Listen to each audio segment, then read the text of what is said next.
shoot. Never mind. Never mind.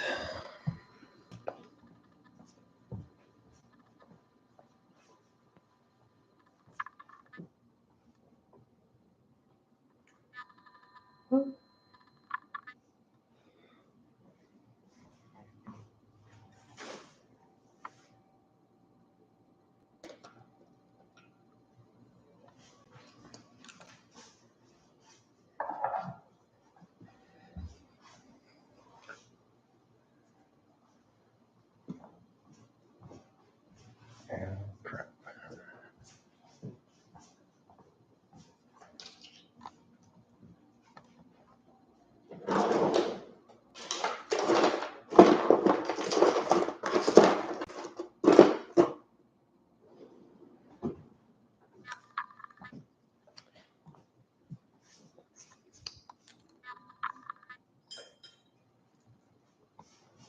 There we go. There we go.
Okay.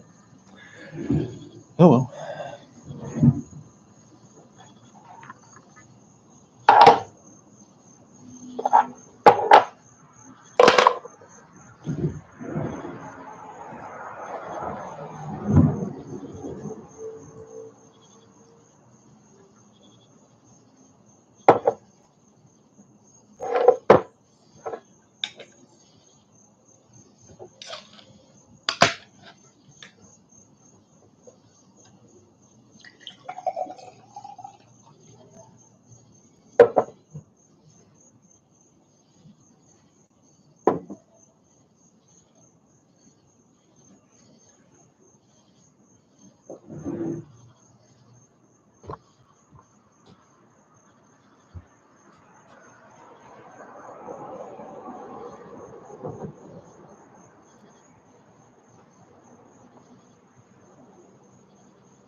So just catching up on the comment here. Sorry, it's been a little slow tonight.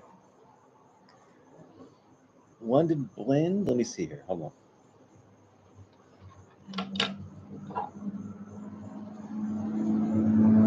on. I haven't had Gallic Hogarth in a long time. I never had the London blend, so I won't be able to compare. But I'll tell you what.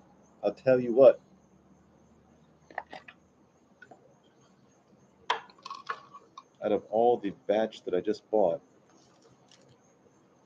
I would have to say, to my surprise, compared to all the other Cornell and Deal blends I just purchased,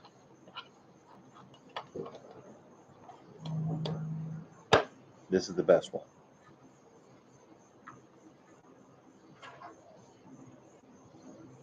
I've been very unhappy with Cornell and Deal for a while. Not all their blends, but the ones I want to be good are not good. The only safe bet for Cornell and Deal for me that's never varied is O'Galley. But I tried Pegasus again. I used to love that. Raved about it many years ago. It's okay now. It's not egregious. I bought Burley Flake number 3, which I used to buy all the time. 5, 6, 7 years ago. I just don't taste anything. And then lastly, oh my God.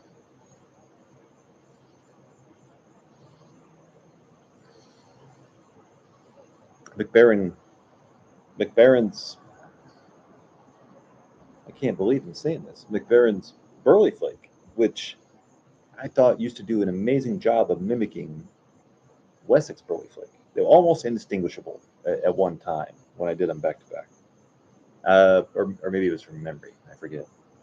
But I bought those ginormous 3.5 ounce tins of McBaron's Burley Flake because I had great memories. I'll be damned. It could be me, but it's now over the top. It's not subtle like Wessex. Wessex, you had to go searching for the flavor. Wessex Burley Flake, that is. This McBaron stuff, it's almost like they added more dark fired. It's more like in your face. There's nothing subtle about it. It went from like a dark coffee to espresso. It's I don't know. Yort, I'm on a roll. They say 3's a charm. So there's still hope for tomorrow.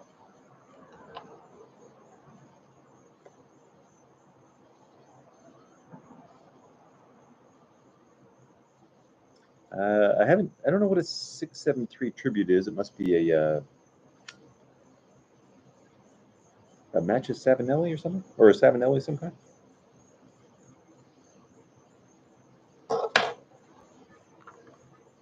I do love the tin, though. The tin is very Halloweenish. It's almost like a horror movie.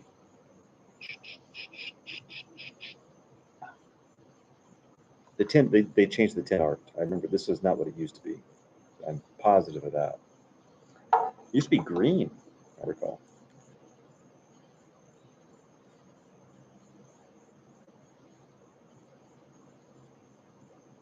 I used to buy Hearth and Home, Home and Hearth, Hearth and Home blends back in the day from Pipes and Cigars. They had a couple of very, very decent blends. I would say very good blends, actually. I haven't revisited Hearth and Home or anything from Pipes and Cigars in many, many years. It might be worth a look. London blend. Let me see here.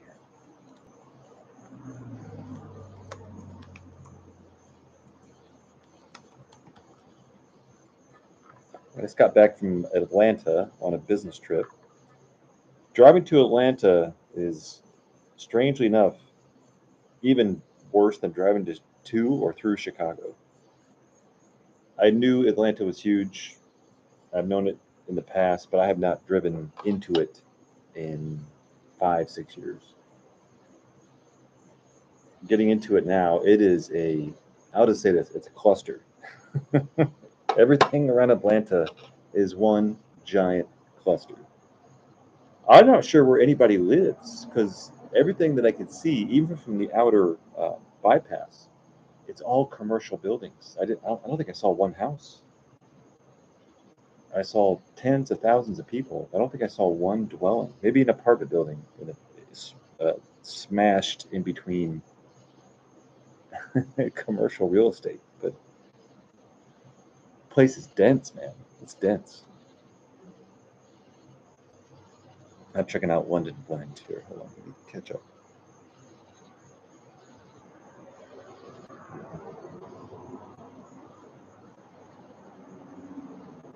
I mean, no matter what tin I open, I give it about anywhere between 15 to 30 seconds to dry out, and then it's good to go.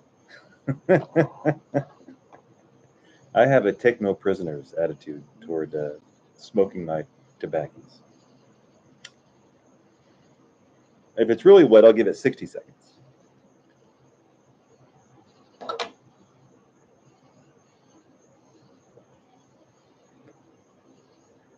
But I got to admit, and I haven't read the tin. I should know this. It says it has a touch of latakia. I think what makes this blend interesting to me, I don't know of any other blend that currently that has the guts to add the smallest amount of latakia. Usually, it seems like it's either medium or strong. There's no such thing as light. And I know some people say that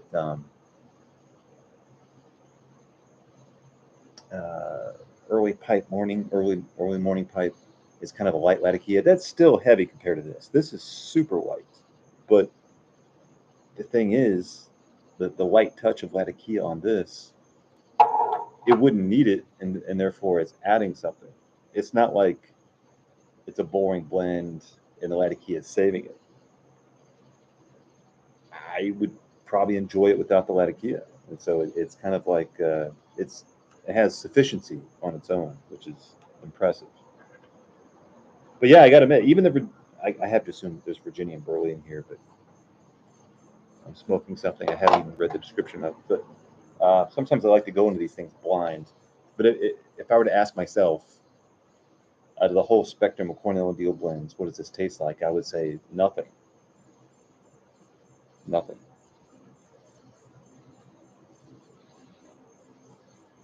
Nothing. There's some preconditioning happening that there's no close mimic blend or match blend, as I say.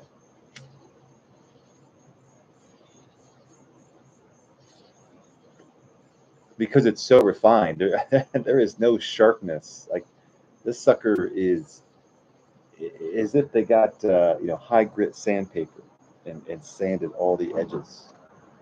Any pop of bright Virginia or red Virginia or sharpness of any kind. That this sucker is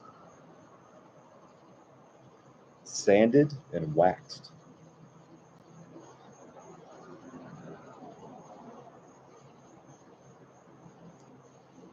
The regardless of how the tobacco started out, the finished product is incredibly high quality. And I haven't really thought about this deeply until this bowl. It's like my fourth bowl out of the 10 over the course of a week. But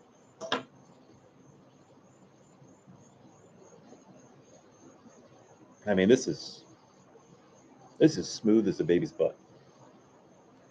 One could argue like maybe it's a little boring, but when I say smooth, I'm talking about the mouthfeel. The mouthfeel, it feels like you have butter on your tongue.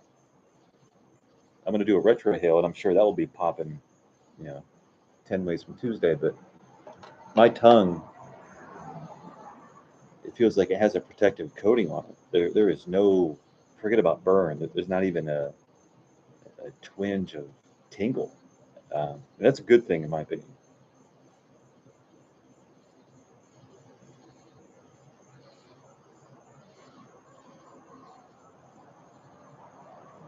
Director Hill, I guess, is light.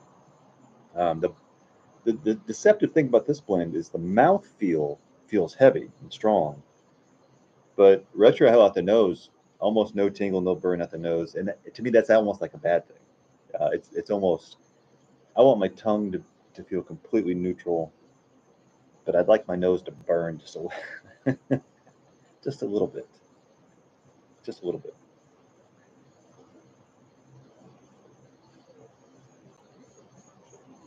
And I've had early morning pipe, and even though it's hard to compare a memory from years ago to this, fr- from what I can recall, I would prefer this all day long. Um, I always thought early morning pipe from Dunhill back in the day had like an identity crisis. That it was kind of like meekish. I don't know. It didn't know what it wanted to be as a tobacco.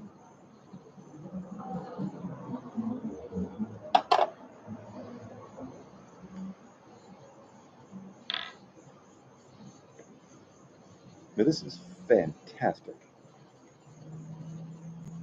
It took a couple bowls to pick up on what it is trying to do. Oh, by God, I know now.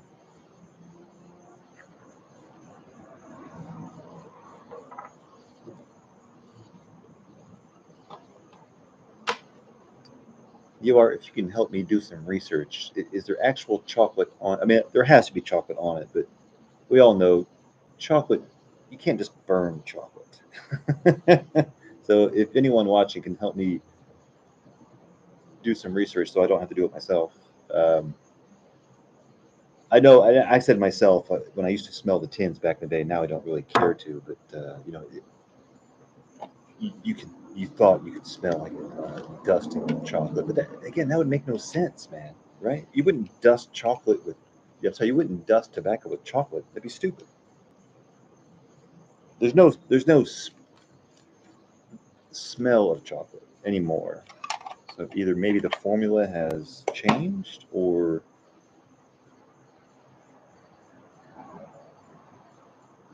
okay, sorry. Virginia Latakia and Burley tobaccos with hints of cocoa and vanilla. So those are flavorings then. Those are flavorings.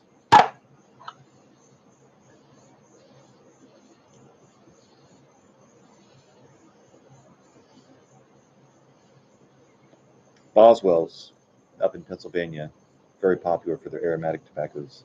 Tons of flavoring, heavy vanilla, heavy everything.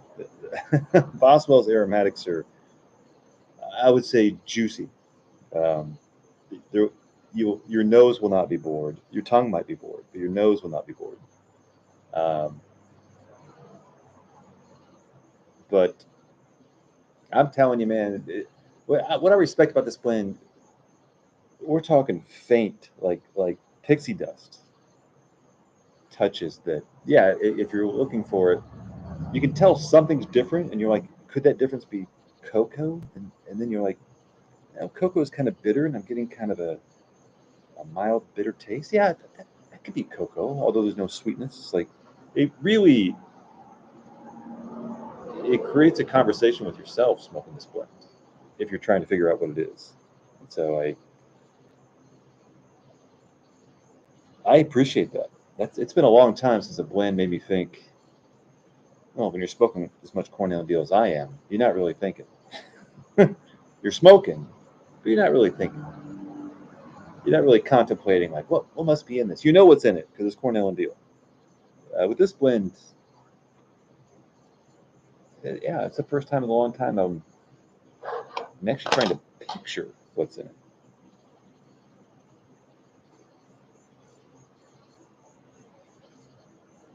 On that note, can anyone tell me if they still make luxury bullseye flake? Because I'm now wondering why I haven't seen that, looked for it, or bought it in the last 3 years. I used to burn the hell out of my tongue, but that was probably a crop specific thing. Yo Art, the cocoa casings and chocolate top flavors are rounded off with vanillas and other flavors providing sweet notes. So it must be liquid, right? It must be some kind of, well, casing means liquid, I guess.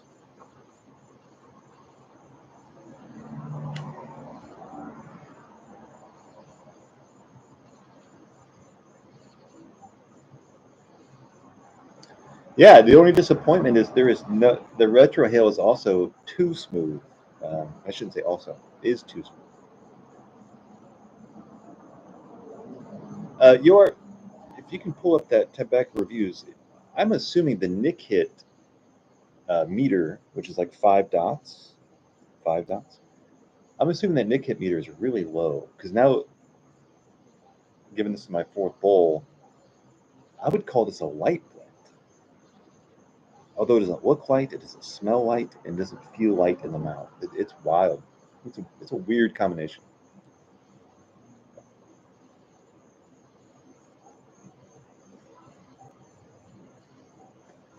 But it's clean. It's so clean.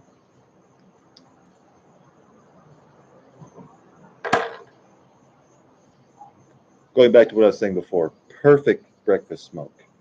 If you don't want, uh, if you don't want a Maduro at 8 a.m., but you want something pleasant, non-aromatic, and refined, I think, damn, this is killer.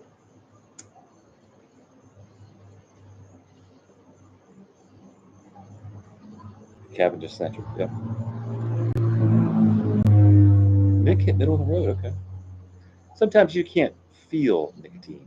You know, you can have high nicotine and not feel any burn in your nose and your tongue. So I guess that makes sense. Strangely enough, the highest caffeine coffee is the lightest, not the darkest. That's counterintuitive to a lot of people. I know it was to me. So possibly same principle.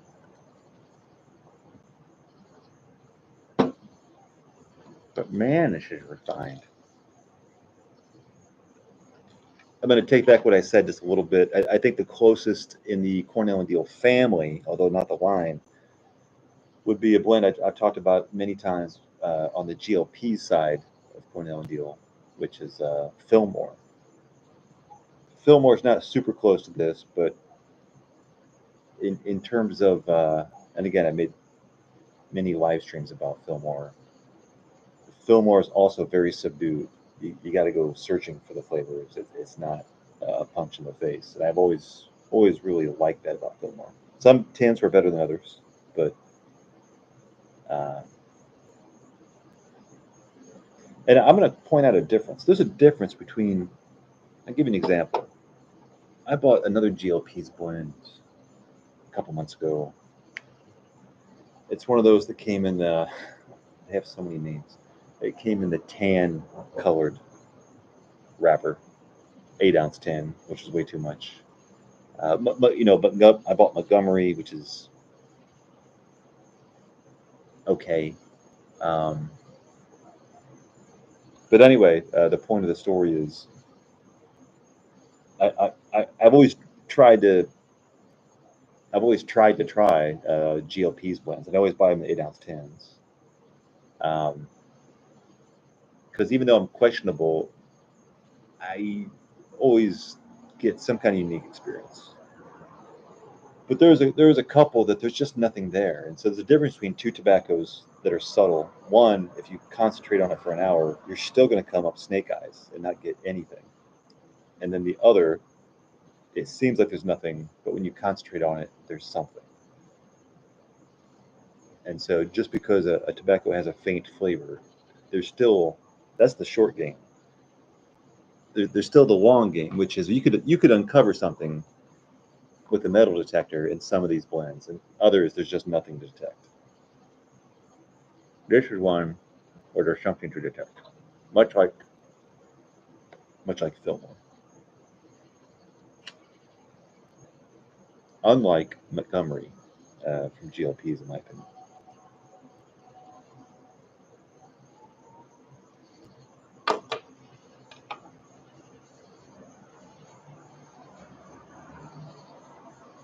You ever had early morning pipe back in the day when they still made it? I'm assuming it's kind of out of production or it's being covered by Peterson. I haven't seen it. I haven't looked for it either.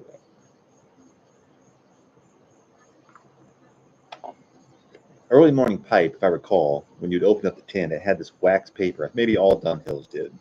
That came in a rectangular tin, but it had this like waxy paper that was kind of like moist. Not unlike. Let me see here. Not unlike.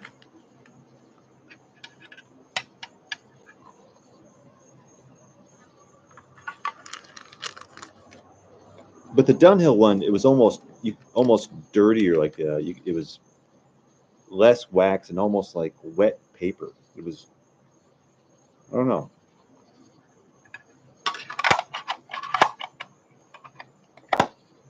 It kind of felt, it kind of felt like a swamp.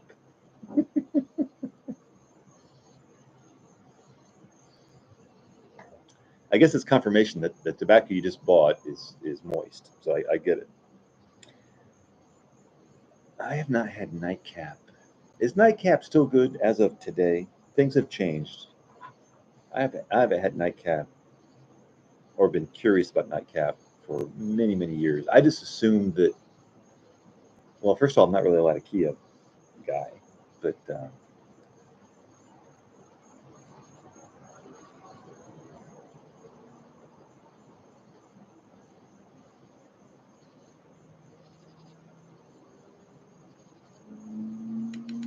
I would say in recent years, Meridian from GLPs is my favorite Latakia blend. But at the same time, I haven't really tried a whole bunch of new or old favorite Latakia blends. So I'm kind of limiting my exposure. But Meridian, I've had some good experience. I think the addition of Oriental tobaccos with Latakia kind of round off or smooth out the flavor profile. There's a lot of Cornell and Deal blends that are just like burly and a little bit of Latakia, and it's like that's that's a little rough. That's a little rough around the edges. You can smoke it, and it will burn, and it will produce smoke, but that stuff can get harsh, and you get used to it, but yeah, it's rough around the edges. Oh, okay. Daniel never had the original. I think it happened like 3 or 4 years ago with the switch over or the buyout.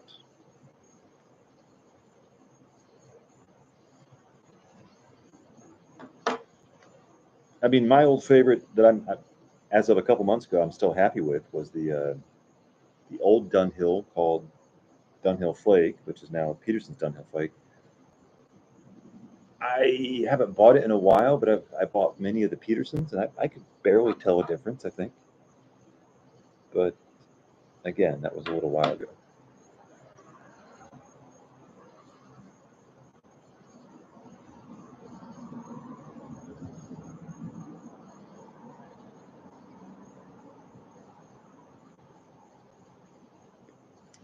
Has anyone here had Pegasus by Cornell and Deal in the last 2 years? Because I do have a bag of Pegasus in my backpack.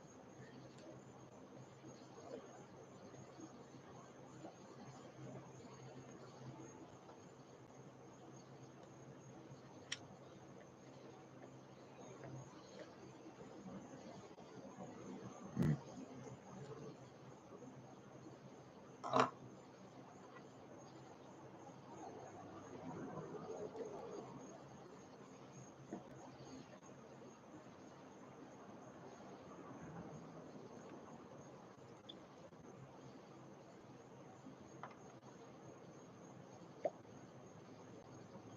The smoke's really long as well. That's crazy. I lit this pipe. This stream's been going on 40 minutes. I probably lit it, I don't know, a 5 minute mark.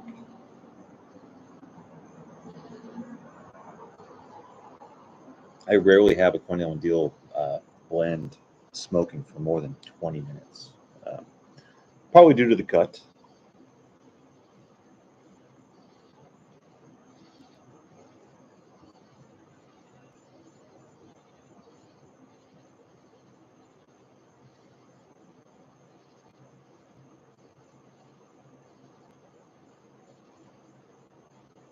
I haven't had a pipe burn this long. Very long time.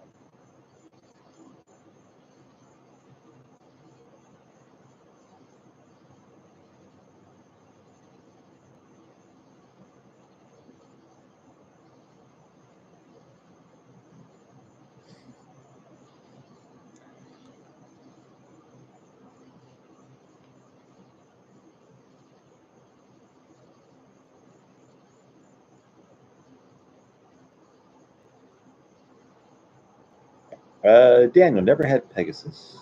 I'm new to the pipe tobacco world. Okay. Months, I'm assuming. Oh, hold on, hold on. That was dangerous. Uh, New to the pipe world, had a bowl of fun at bookshop the first time tonight. Whoa. Wow. That's adventurous. Let's turn this that way. That is adventurous.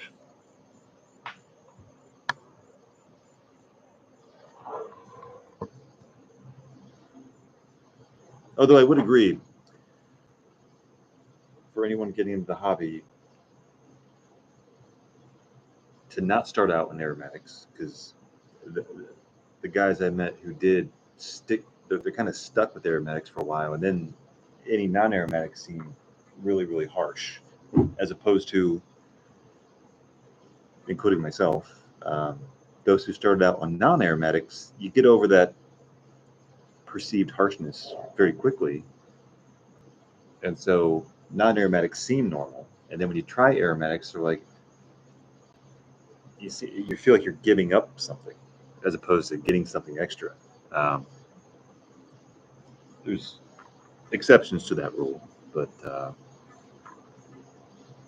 yeah, I'm really glad I didn't start out. I mean, I guess technically I did start in aromatics because everyone starts out with the corn cob. Most people start with the corn cob and Captain Black, but that was such a short experience, it almost didn't matter. Most people who get in the hobby and stay with the hobby, it takes 2 or 3 times spread over the course of years.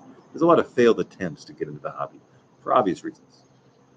Most of it, lack of awareness of tobacco selection. Less now than back in the day. Back in the day, all you knew was the CVS down the street, and there was no internet, so you couldn't search for tobaccos. You just kind of thought, well, if you buy a pipe, you're going to smoke Captain Black or Carter Hall.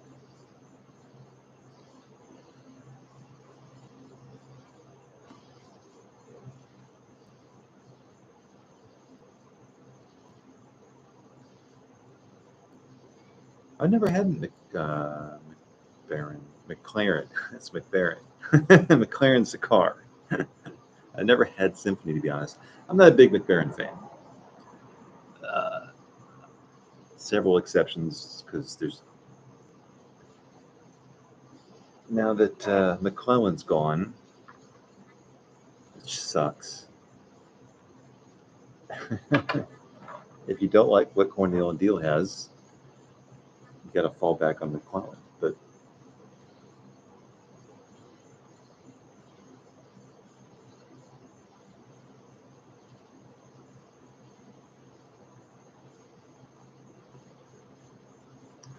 remind me of that place in Connecticut. There's a pipe tobacco shop that kind of has its own sub brand. Um, they made something with the name Fish in it. Pike. It's in Connecticut or Vermont. It's in that area. Um,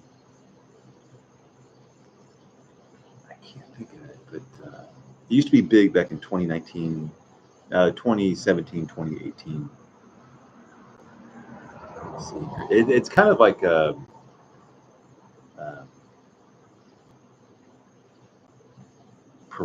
Panetti, that Boston pipe shop. It's kind of like that.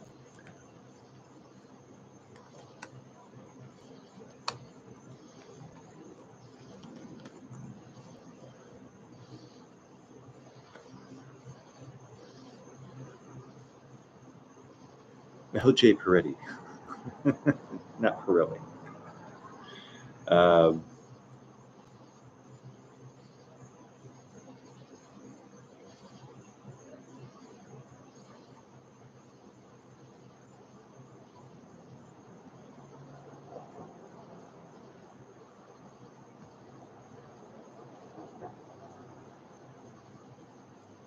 I just can't think of what it's called.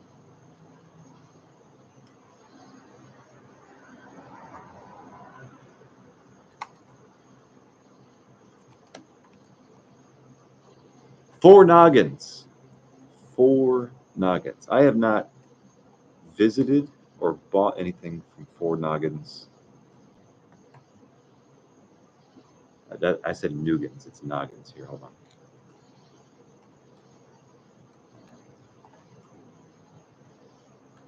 I have not seen their website in many, many years. I'm just curious. Whoa, wait a second. I guess Four Noggins is no longer around. Hold on.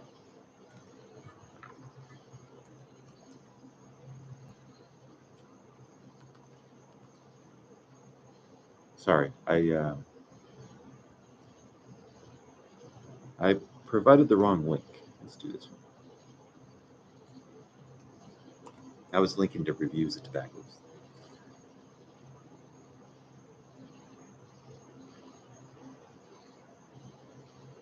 Oh, they must not make their own tobaccos anymore. Four Noggins used to have their own special blends, and I wish I could name one, but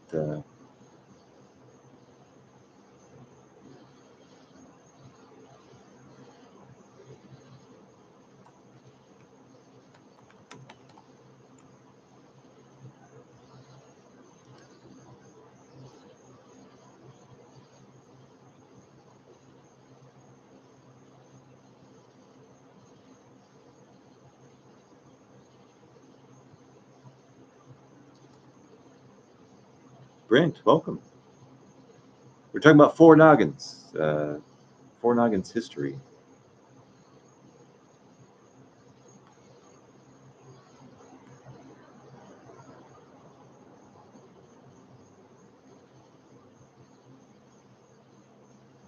Still trying to do some research here.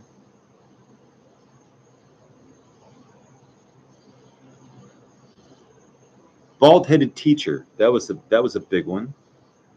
Maybe that was their biggest. Bald-headed. Maybe it was just bald-headed teacher. I guess I was wrong. Yeah, same thing, Brent. I think they stopped blending their own stuff. I think that's why.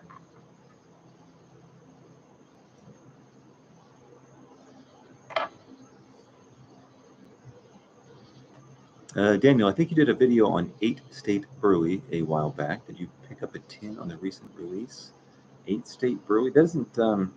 I rarely buy a tobacco with a number in the title.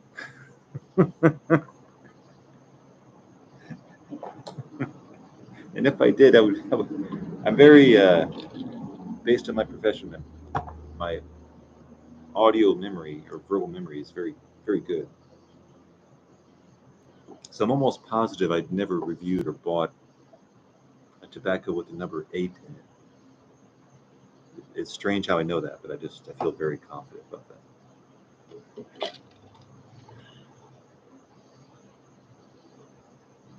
that. I did a lot of LJ Peretti's reviews though.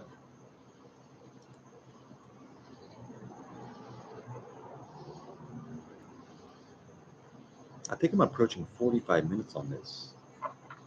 That is incredible. For me, for most people, that's probably, say, David, that sounds about right. 45 minutes a bowl. For some of the stuff I smoke, maybe I'm not packing it to the rim, but I think I just freight train a lot of tobaccos that I probably shouldn't freight train, but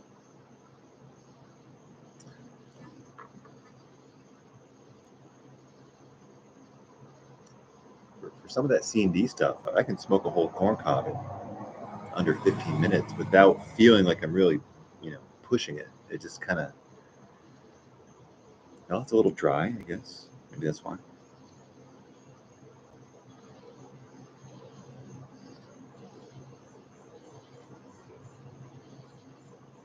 The next bowl is definitely going to be Burley Flake by McBaron.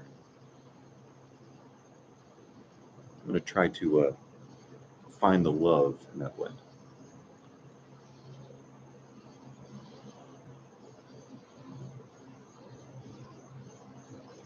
Brett, it might be time that I try something non-traditional. To be honest, I think I'm kind of burnt out on retrying from the same manufacturers, from the same blenders over and over again. It's been a long time since I've kind of gave the small guys a chance, a new small guy a chance, without revisiting the other small blenders like Boswell's and whatnot. But it's been a long time. My only hesitation for not wanting to do that again is,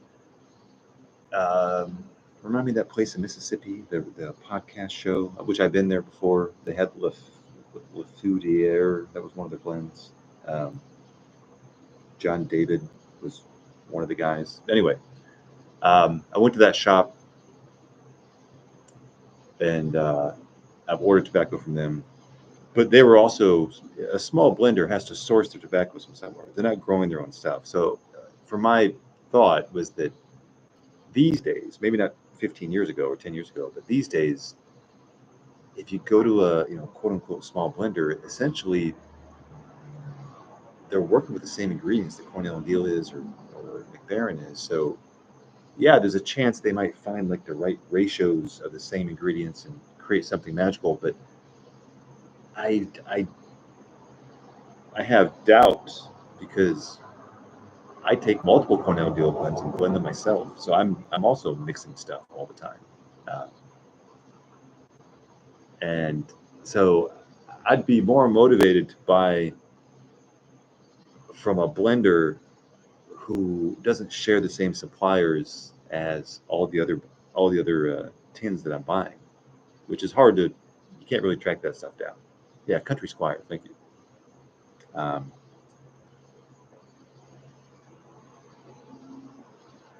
The one exception I was talking about the other night was Tobac Manil, or Manil Tobac out of Belgium. The unique Belgian tobacco that doesn't taste or look or smell like anything else. Maybe some rope. To date, I have never purchased any form of tobacco in rope form. I'm curious about it. I think those are almost exclusively going to be very dark tobaccos, but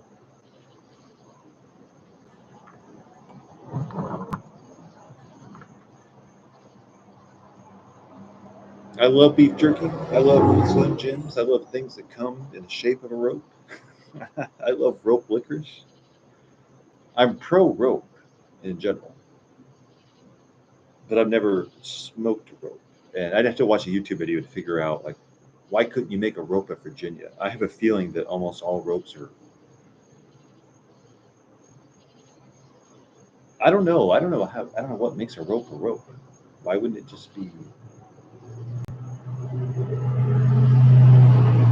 can make any tobacco into a rope. I'm not sure what keeps it together, though. The binding agent. There must be like a casing of some kind.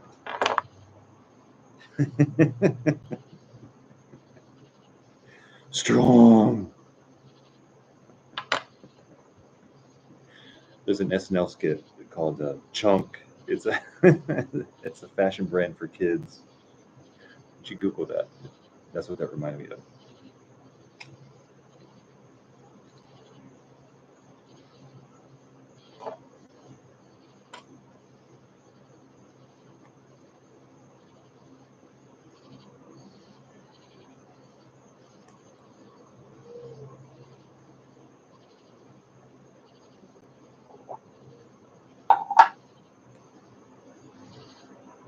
Has anyone been to Atlanta in the last 5 years? Because I'm curious to get a second opinion on the pros and cons of living in, around, or near Atlanta. I just got back a few hours ago, and it was a surprising experience.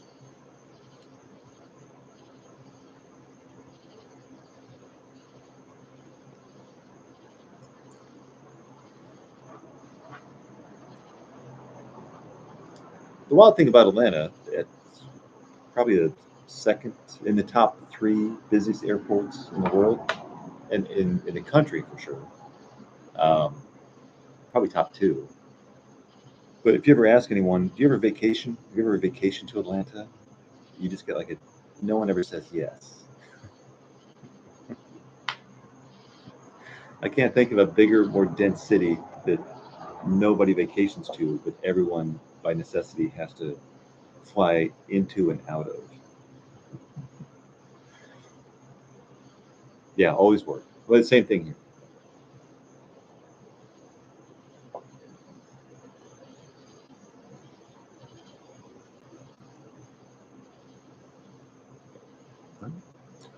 Time for another pipe cleaner. Talks amongst yourselves. Feel free to bash Atlanta.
Right.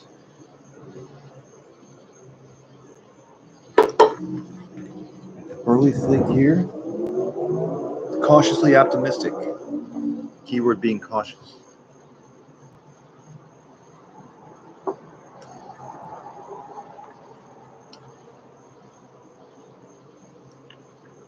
Let me catch up here.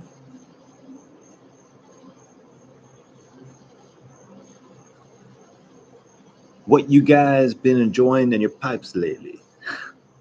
If I went to Atlanta, I would make an effort to catch a ball game. So I actually went to the new Brave Stadium, although there was no game, but I was in that area and actually ate dinner right next to there because it's now kind of a commercial spot. Uh, Apparently, the Brave Stadium moved way north up in the Marietta. I saw downtown Marietta. It looked like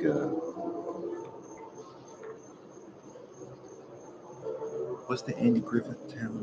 Not Whoville, but Mayberry. Marietta looked like Mayberry. Brent, all over the place, tobacco-wise, I'm assuming. Dip back into my McClellan, Virginia's. Brent, McClellan, Virginia's don't exist anymore, so you must be delusional. Unless you're hiding out in the stash and not sharing with anybody else. Not much left, but you only live once, so just been enjoying From Beyond. I'm not sure what that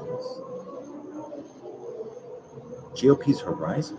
That must be a new blend from GOP. I've never heard of that maybe. I also miss the McClellan days. Unjarred some talent. Full Virginia Flake. Full Virginia Flake. Which I think I stopped buying because every time I checked forward, it just said backordered. And so I just kind of, it actually just left my memory. I just kind of stopped assuming you could ever buy it. That's weird. I hadn't even thought about Full Virginia Flake, even though I made a video about it and loved it and went to great lengths to try to describe it. Damn.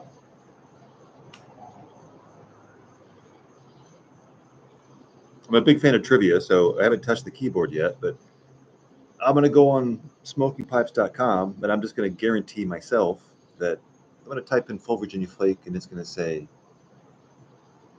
either out of stock, back ordered, but there will be no option to get on a wait list. I'm just going to assume that. So let's give that a shot. I'm hoping I'm wrong.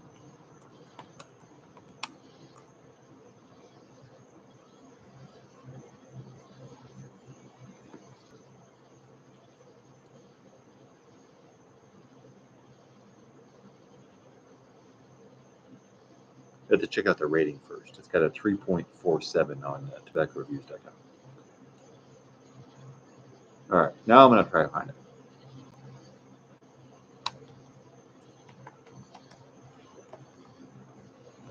Have any of you stopped using smoking pipes? I got to be honest, I kind of just, it's a one-stop shop, so I kind of defaulted to only using it, but that doesn't mean it was a good decision. To be honest, I don't even look at any other pipe tobacco websites, well, which I probably should, to be honest. I just kind of, here, my naive assumption is that if smoking pipes doesn't have it, nobody has it. And that could be accurate or that could be completely false. I have no idea. I assume they're the biggest player in the U.S. now, so I just assumed that if anyone has the stash, they'd have the stash because they would have more power to wield. Smoking pipes, okay. Yeah, I mean, I'll give you guys the page. So let's say I'm a tobacco buyer, which I am. I click on that link. I want to buy myself.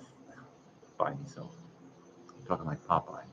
I want to buy myself some FVF.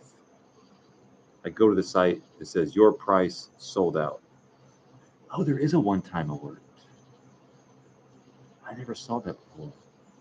Notify me when this product becomes available. I've never done that before. I'm going to do that now, actually. I should have done that a long time ago with all the blends that I used to love and then became very hard to find. I wonder what the price of this would be, though. I wonder if they jack the prices up for the stuff that's almost always sold out.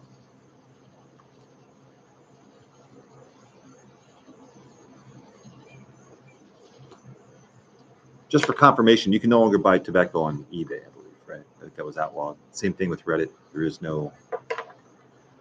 How do you do person-to-person tobacco buying outside of YouTube these days? 10 bids. Are you serious? Thank you, Situation Room. I've never heard that phrase before. Let me see here.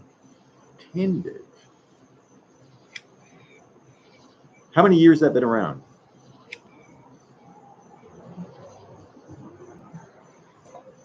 10 bids. Who in the hell?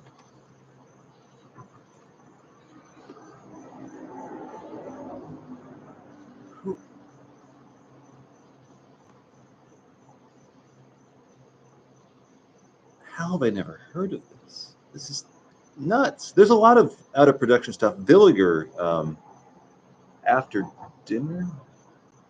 Again, I made a video on this one as well. Villiger after dinner was my favorite tobacco that just became extinct. And I was so pissed. And I found it on eBay 1 year later. I bought a few and it was amazing. But if I could buy a lifetime worth of Villiger after dinner, I'd be a happy man. Emil, welcome. We're talking tidbids.com. I'll put the link in here. Everyone except Situation Room, I'm assuming, did not know about this. So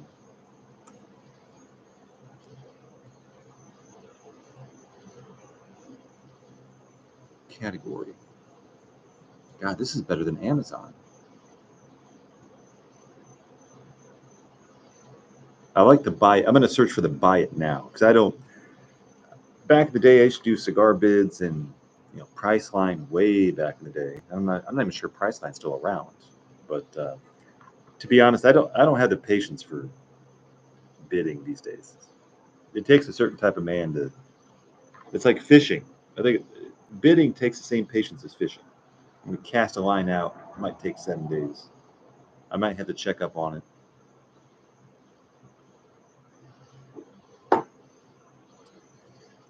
I'm a hard worker, but I'm also lazy. Sorry, let me rephrase that. I'm a hard worker, but I'm highly impatient. If I want something, damn it, I just want to buy it.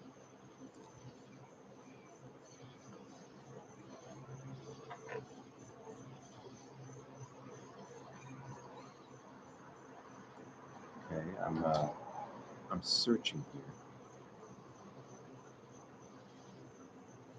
Oh, some of these are big purchases, like a pallet of tobacco. I'm gonna look for Villiger.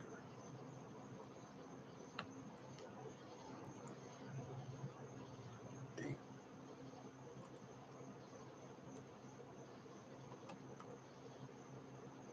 No dice.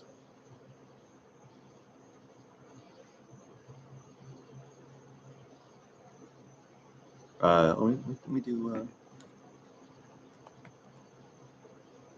I typed in the word full. They must use the acronym, so I'll do FVF.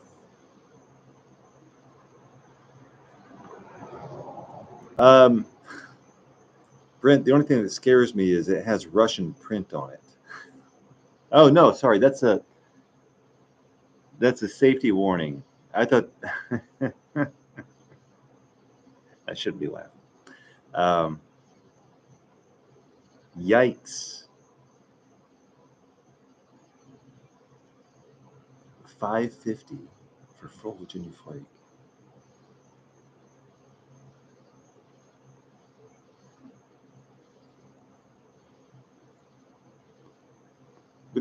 Check this out. The tin costs $5.50. The shipping costs $10.40. I mean, it's still not a bad deal. Don't get me wrong, but it's the principle behind it. I'm going to pay twice the amount of the value on shipping.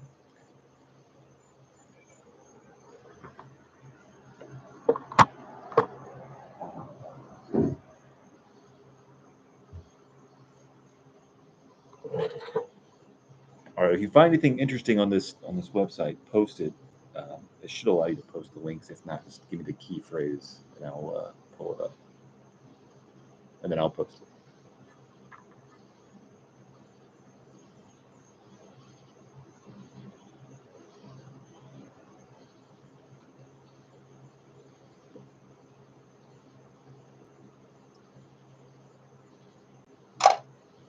They have no Vilger of any kind. I've already searched for that.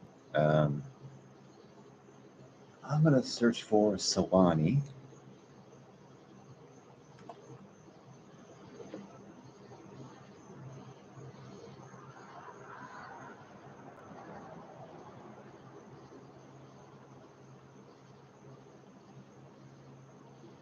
Okay, I'm gonna post a link here. This seems a little crazy to me. We all like Solani aged Burley Flake. I'm not in love with it, but I've had it many times. 4 tins of aged Solani Burley Flake for $40 a pop. that's just stupid.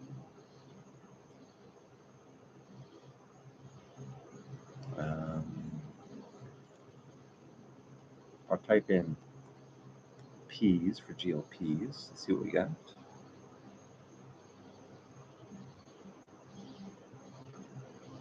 Key Largo. There's some aged Key Largo from 2008. That's going on 15 years old, man. Let's see what the Key Largo looks like. It's really hard to know which tobaccos will age well and which tobaccos will not age well. But I'll post this link in here. 2008. That is getting up there.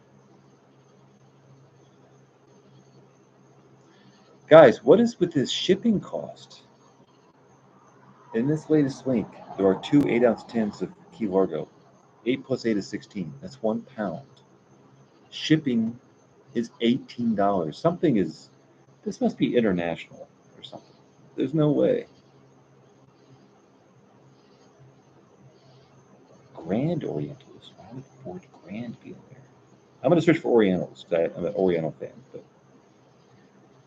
Situation Room. What in the hell what's going on with the shipping, man? This is.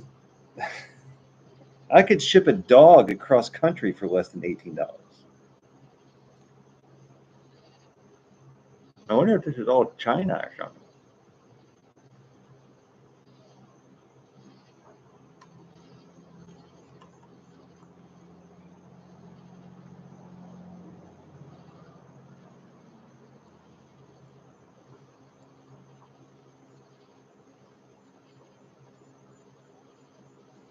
Oh, crap. Oh, crap. I just found something that warms my heart. I'm not going to buy it, and I almost forgot about it. And I'm going to stop saying this eventually, and I made a video about it. But large flat rate box? No, flat rate boxes. Come on. Guys, check that last link out. Man, those were the days. If I was smart, I would have bought so much McClellan. I totally forgot about their whole Grand Oriental series. And then okay, now it makes sense. Now I didn't put 2 and 2 together. Grand Oriental. I forgot that was the name of a series. Oh man. That Drama Reserve killer. Absolutely killer. $75 for one. For one. It's almost worth it. It's almost worth it. Man, that stuff was so good. I what pisses me off is Drama Reserve back in the day from McClellan. It's not what they grew the tobacco. That tobacco came from somewhere. Why is no other company trying to mimic or match or even come close to coming up with something even in the vicinity of Drama Reserve or 2 of the other Grand Oriental? I reviewed all 4. One was kind of crap. Two were tied for first place, and Drum Reserve was one of them. Man, that tobacco is out there. We shouldn't have to buy it full leaf and blend it ourselves. That's crazy. I was never a big fan of Balkan Sobrani, to be honest, for whatever reason. I was a fan of Balkan Supreme back in the day by Hearth and Home, but those were my early days, so I'm not sure I would have the same opinion now. And then Drama Reserve, everything about Drama Reserve, the tin art, the kind of the Chinese restaurant font that they use, the smell. It, for those of you who are not familiar, but a blend that is predominantly Oriental, not just a hint of Oriental, but if it's predominantly Oriental, it has kind of like a sour cream, sour notes, both on the smell and the smoke. To be honest, it sounds disgusting, but it's goddamn amazing.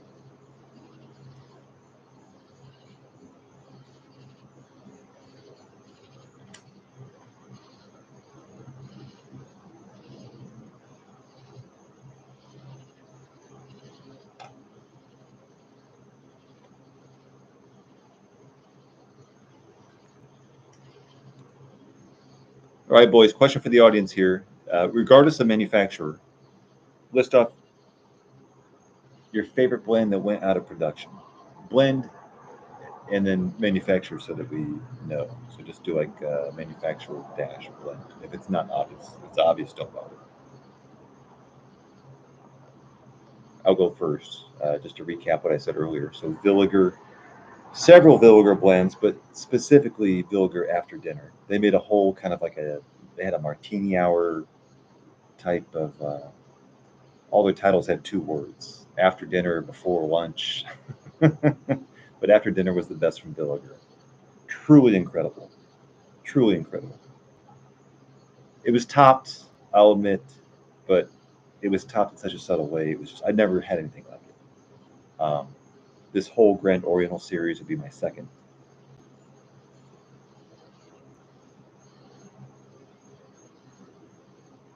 Those are the top two that come to mind.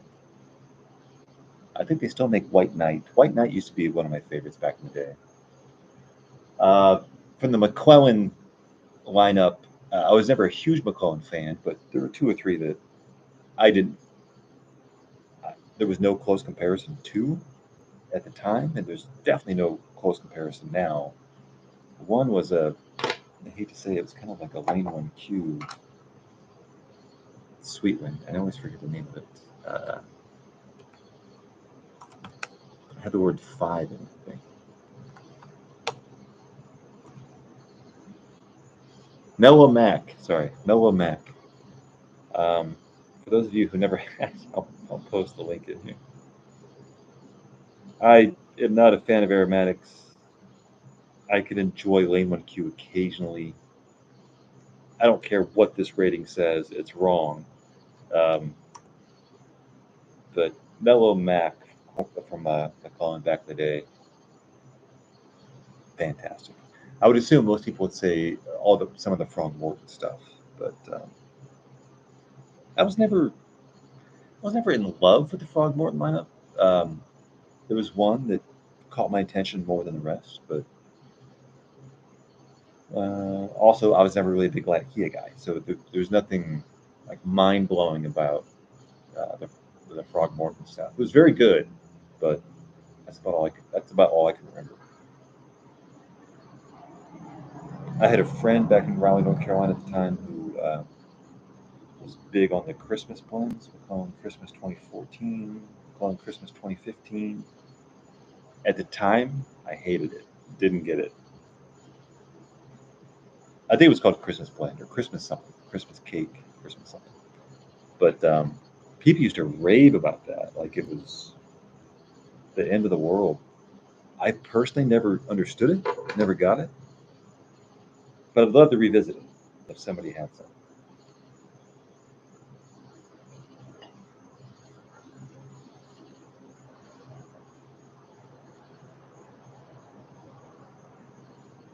This pipe is still going. I have not had a pipe last for an hour in many a moon. I'll just put it that way. Many a moon.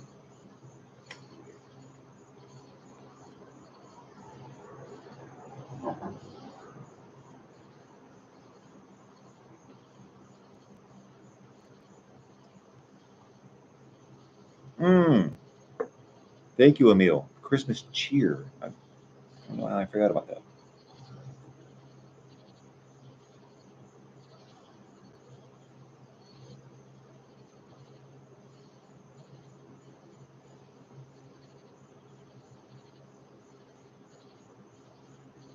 Damn, this is good.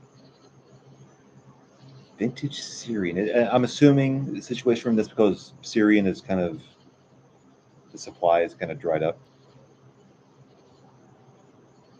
I don't know. Is it? I know there's a big fire that burned up all the Syrian, but that's temporary, right? It's not like the farms were burnt. It was the storage, I thought. But I could be wrong.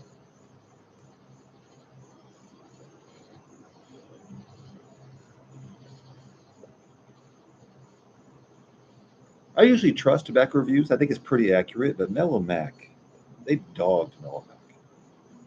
I shouldn't say they. I should say people dogged Mellow Mac. They had to discontinue it because now only Cyprian available. Different take. Well, yeah, I knew that, but it's not like Syrian tobacco seeds have been decimated. Like in the near future, it should be possible. I mean, tobacco is like corn. You grow it once a year. So I have to assume that seeds are seeds, soil is soil. Climate is very specific, but I have to assume that Syrian will be grown somewhere else very, very quickly, especially if there was a demand for it. It's the Blindy. Welcome, by the way. Bob's Chocolate. Nice. I'm a Lakeland. Luckily, there's no Lakeland flavor in Bob's Chocolate. You wouldn't know it's Gallatin Hogarth if you smoked it blind. There's no. I won't say there's no hint of anything G and W, but there's no Lakeland flavor. Situation where I asked Greg Peace that he says it's the wood used for the fire to cure it. Ew. The tobacco is. Yeah, I forgot about that. Latakia doesn't grow; it's created. Interesting. So there's a unique Syrian. I mean, it makes sense now in hindsight. There's a unique Syrian wood that's used. I should know that. Yeah. I totally forgot.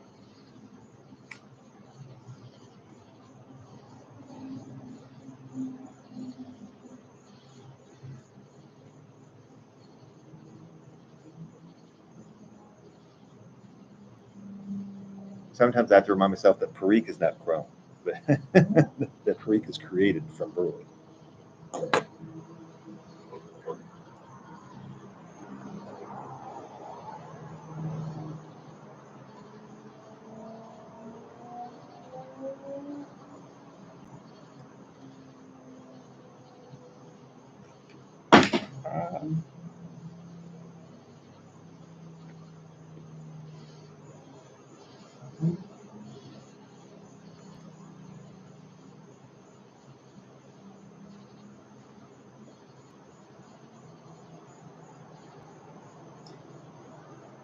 I'm not sure who that person is, but as long as he solves the Latakia issue, I would agree with that.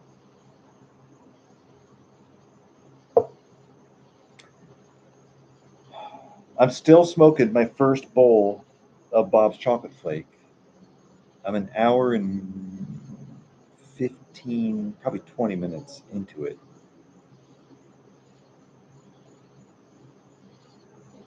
I did want to light up another bowl here. I'm not going to be able to finish the other bowl, but This is hard to put down, man. I rarely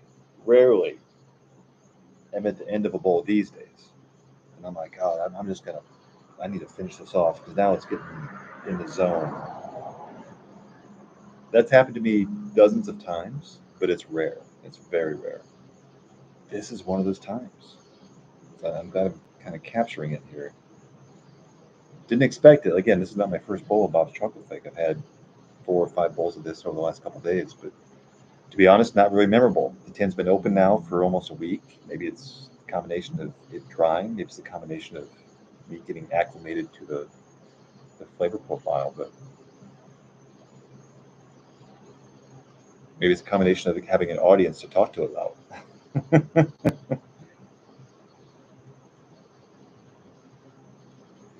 I didn't show off my pipe. We'll give Boswell's here a free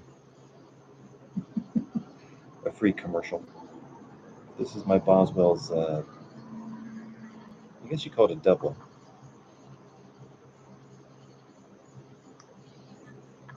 Not the easiest cleanser if you don't have strong teeth. It is a little top heavy. All right, I think that's cashed. Man, 4 stars. 4 stars. I have nothing bad to say about it whatsoever. Very impressed. Now, move on to this. I think most of you must have had this by now. It came out 4 or 5 years ago. I was skeptical at first. I quickly became a convert. All jokes aside, Bob's Chocolate is one of my favorites. I'll never forget you turned me on to the melange. Melange. Man, I still have some melange in there from several months ago that I didn't quite finish. Melange. Well, melange speaks for itself. I'm not going to try to describe it. I'm not going to try to rate it. It is, again, there's nothing like melange. Well, you smoke melange, and you're probably going to tell yourself, I've never had anything quite like this. Such a delicate balance between sufficient aromatic flavor and yet somehow plenty of body, plenty of foundation for genius. It's such a rare combination. Like threading a needle is what melange does.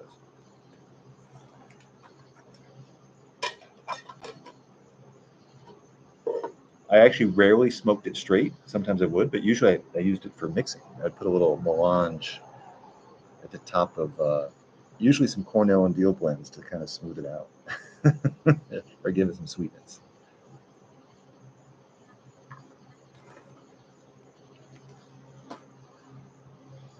Some people call that sacrilegious in the hobby, but I've always been a man of experimentation. I think you can't mix cigars. It's one of the beauties of pipe smoking. You can mix anything you want, anytime you want, and any ratio you want.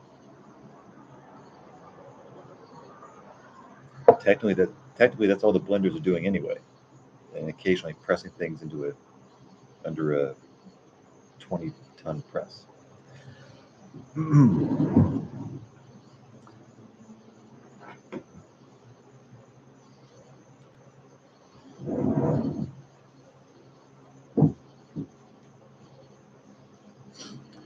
All right. Got about 20 more minutes here, and then I'm going to be starting. Okay, so I bought 2 of these 3.5 ounces, about a week ago. I've had at least 5 bowls of this first tin.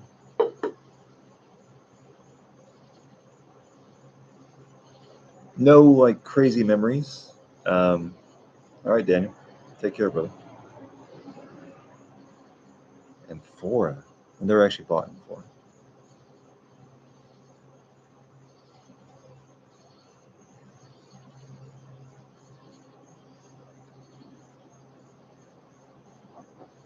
Um, it's hard to tell what people are talking about, but I tried it recently, couldn't stand it. I'm assuming you're talking about this one. Like I said, a couple years ago, this was fantastic. I think I'm going to, well, I try to predict. I'll just light it up and see what happens. It's got a high bar to try to beat Bob's Chocolate Flake, though.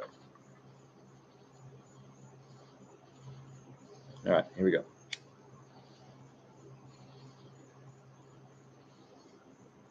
There's a back of the throat sting right away. That could be because that was so smooth and this is normal, but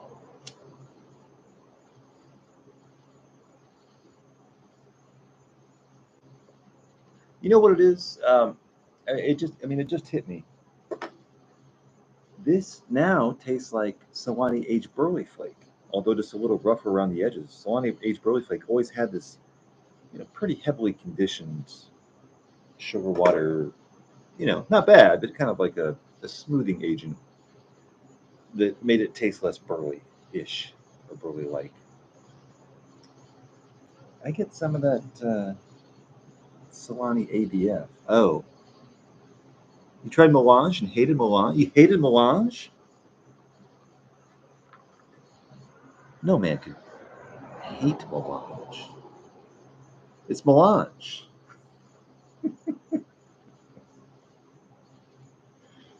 That's almost offensive, but not quite.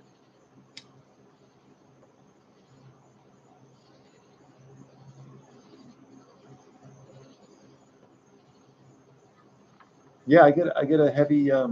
This is not. I'm now confident in saying this is not Wessex Burley Slice match like it used to be. It used to be very close. This is much more of a match to aged Burley Flake.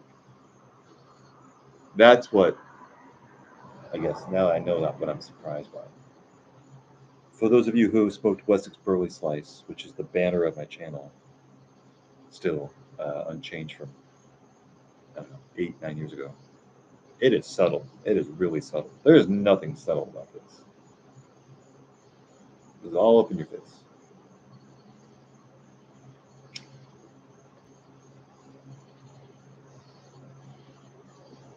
Situation Room, don't be ridiculous. There's no such thing as a bad batch of melange.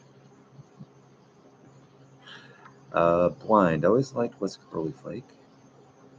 Mac Blowtorch. I'm not sure what that. I've heard that phrase before. It's a specific blend.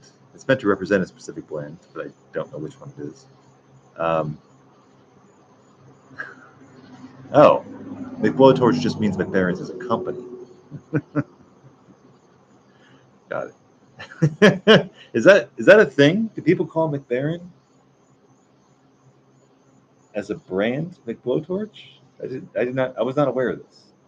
Is this what the young kids are doing these days? It's not far off. I have not heard these before.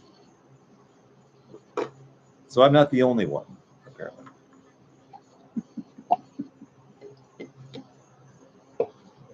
That's hilarious.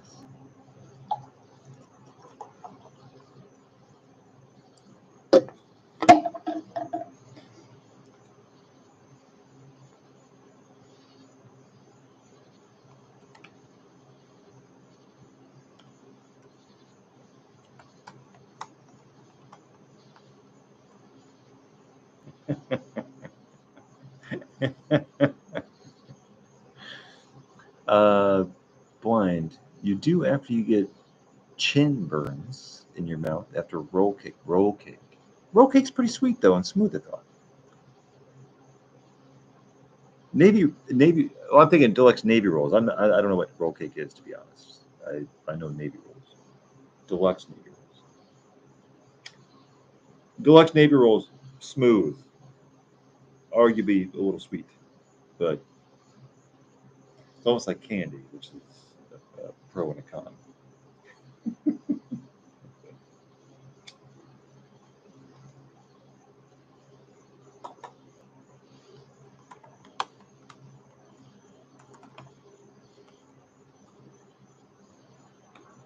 Or twist. I always got a little nervous. Anytime the word twist is involved in a blend, it means it's from a certain manufacturer. And I've had those little square cookies. I don't like the word twist in my tobacco. I'm a little picky, I guess.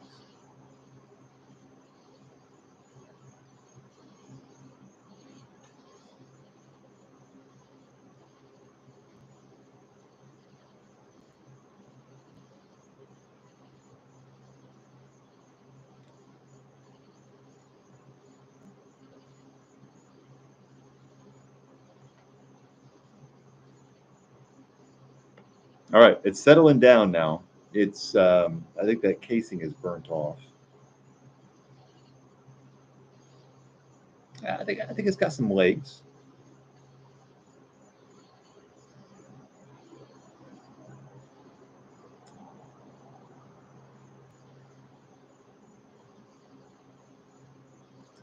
So guys, I have a big problem with freight training tobaccos. So being on camera, actually, I know I'm smoking slower than I normally would. So that's going to change my opinion. But I got to just not try to take huge draws, which you shouldn't for a problem. That's the whole point. I do the same thing with cigars, by the way. A friend over like a month and a half ago, I think I finished my cigar within 30 minutes. And he was like, "What are you doing?" I didn't feel like I was rushing it, but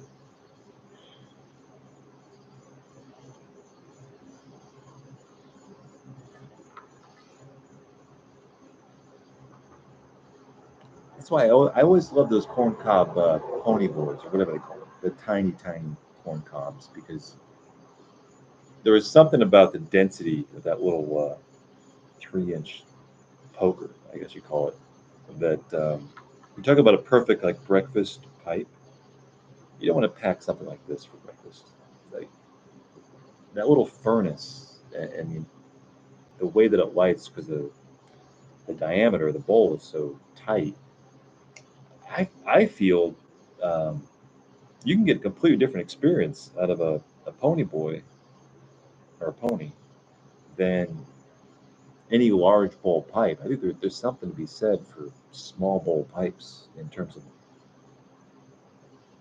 flavor, the nuance, the body you get, the burn ratio, burn temperature, obviously as well. But I don't have one anymore. I don't know why. I think they kind of break more quickly, and so they only last for like 6 months for me. But those little pony boys, crazy high ROI for what they cost. But sometimes I only want to smoke for 10. Given 60 minutes of pipe smoking, to be honest, I'd almost rather have 4 tiny bowls of different things than two 30-minute bowls of just two different tobaccos. So I kind of like that idea. I should have like just a wall of pony boys.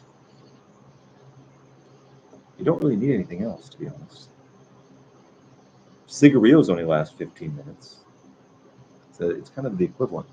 There are guys who prefer cigarillos over large cigars or small gauge cigars over large gauge cigars for a variety of reasons. Mostly the ratio of the wrapper, I guess. But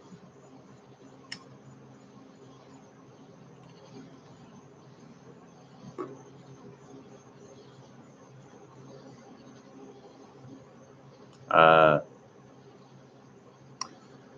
unfortunately, I can never do that blind. Even when I think my max poundage of tobacco at my peak was 30 pounds, I think. Um, but even then,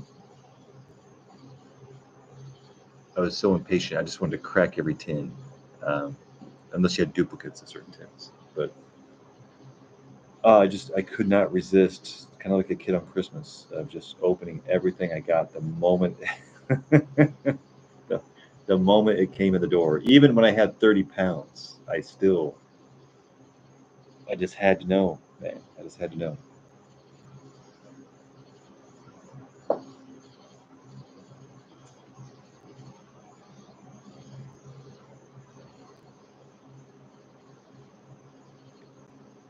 Well, boys, I'm going to give this a. Again, all the topping is burnt off now. It's much less like Solani aged Burley Flake. But then again, Solani aged Burley Flake also burns off its topping pretty quickly from having smoked many a tin. I think that's my takeaway for this evening: is that this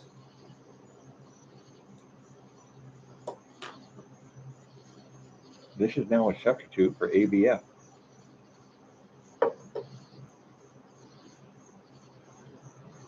and I'm not happy about it. I'm not happy about it.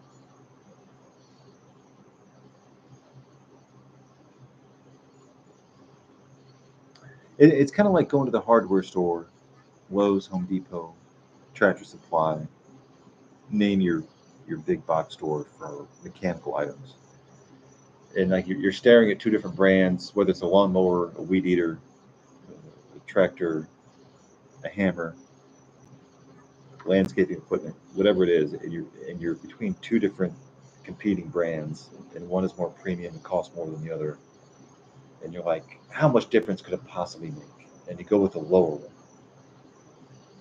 and then very quickly you realize you should have got the higher one. I've done that so many times over the last couple of years in tobacco purchases where I'll fill up a basket and I'll be like, yeah, but Cornell and Dill used to be really good, and so let's give it another shot. And I think I just need to start buying super premium tobacco or just premium tobacco, super premium tobacco, more often than I am that I'm doing because life is short. For some of the stuff I'm buying, it kind of feels like you're going to the casino. Like, there's a chance you could win, but the but the house has the odds.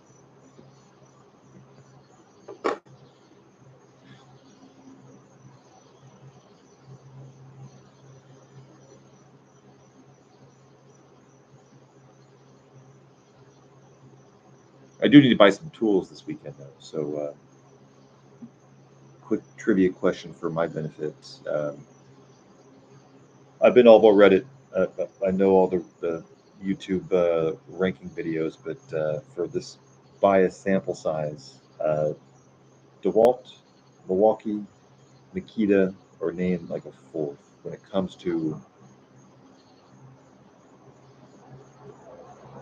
drills and saws in landscaping devices. Let's either pick your favorite or pick your I would avoid this blend or brand, I should say.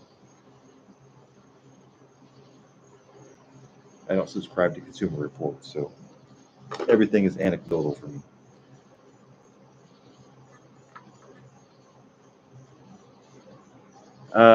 Situation Room. When I saw the title on the tin of Pure Virginia, that made me think that's going to bite. So no, I haven't had it because I was scared of it. They shouldn't need the word pure. If it's Virginia and unblended, why do they need to add the word? Why do they need to add the word pure to it? That it just makes me a little suspicious.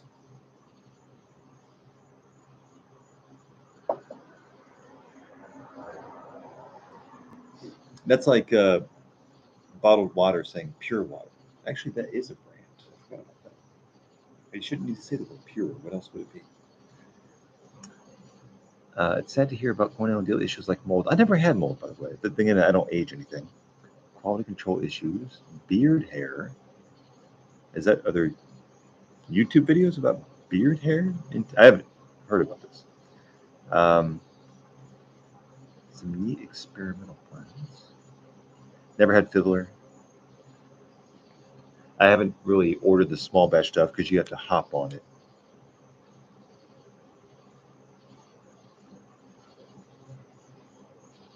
beard hair in their tins? Huh. I'll be damned.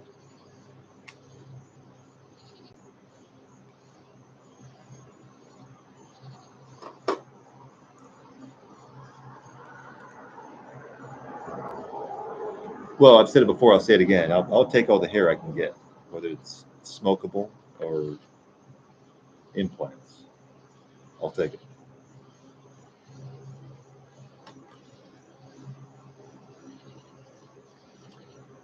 All right, boys. I think I'm gonna call it a night. I'm gonna give this bowl a B minus, I guess. Bob's chocolate flake, solid A. So smooth, so long lasting. But until next time, which may be tomorrow, I'm gonna bid you adieu and say goodnight. Thanks for joining. Take care.